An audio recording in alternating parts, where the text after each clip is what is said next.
I'll take the floor. Hey, let me hook it up real quick. Whoop. I'll take the floor. Okay, people. It's 2026, and by my calculations, it's been 10 years now. It's been enough time to where the anger should have subsided, the rent should have been paid and due, and came to a close, right?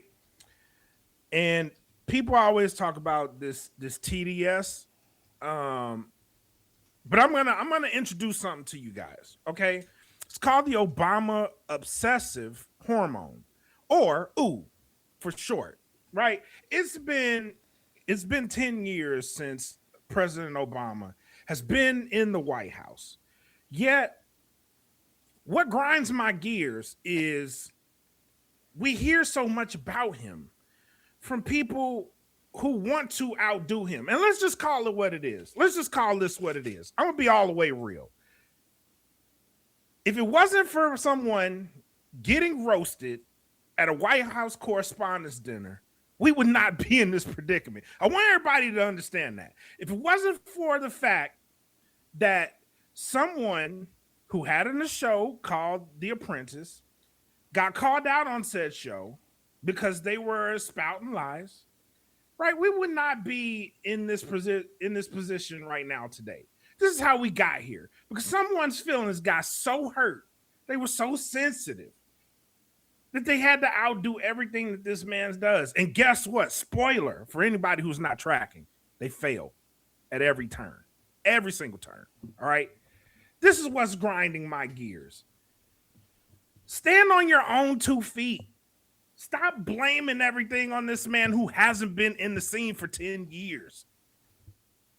10 years. Yet, if something goes wrong, oh, this goes back to Barack Hussein Obama. Right?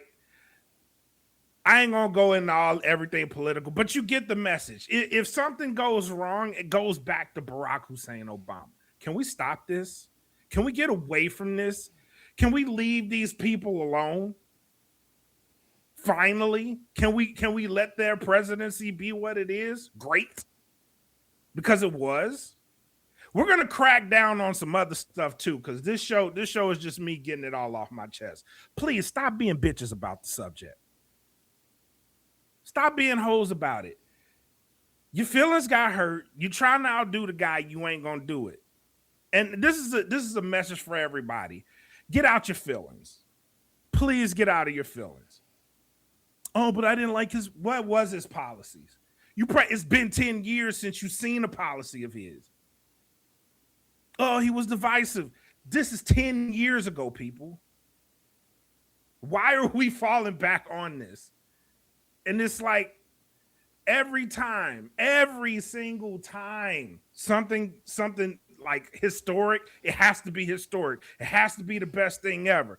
We're going back to square one on a lot of things. Point blank, period. And it doesn't make sense to me. So this one's gonna ruffle some feathers. Quite frankly, I look forward to the commentary. And while you guys are in our comments talking about this and that, here's one thing. All right.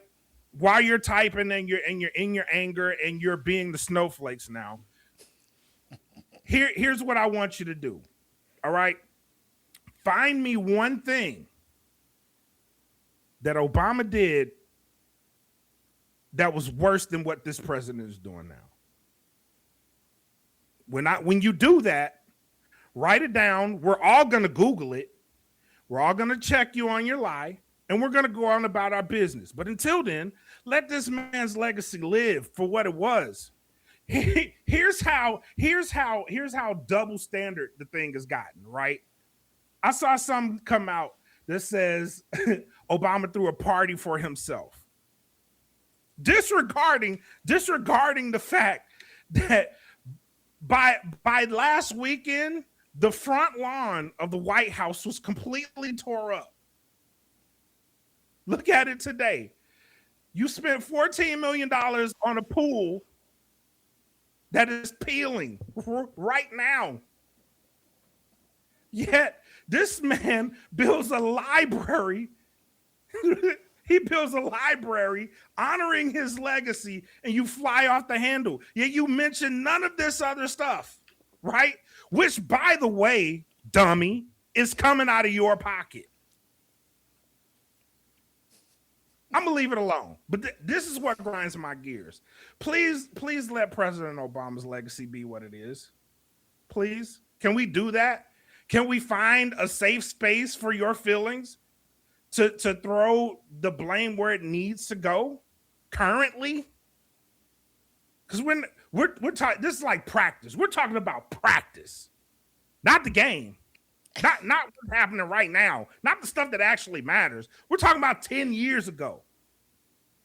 That's like, oh man, remember that one time I stubbed my toe and it like really, really hurt? But my toe is broken right now. But if it wasn't for me stubbing my toe that long time ago, like, it's just, it hurt back then, but it hurts worse now. But let's just focus on back then. Fix your damn toe. How can we do that, please? And before I come off my soapbox, because we're gonna get into it, we're gonna get into this later. Before I leave this soapbox, Black women, I love you. If no one else says it, I love you. And you are strong, you are beautiful, and I'm gonna break this guy down for you later. But that's me. All right, I'm done. I know those eyes don't look. Your devotion so invested. This ain't right. I know those eyes don't look.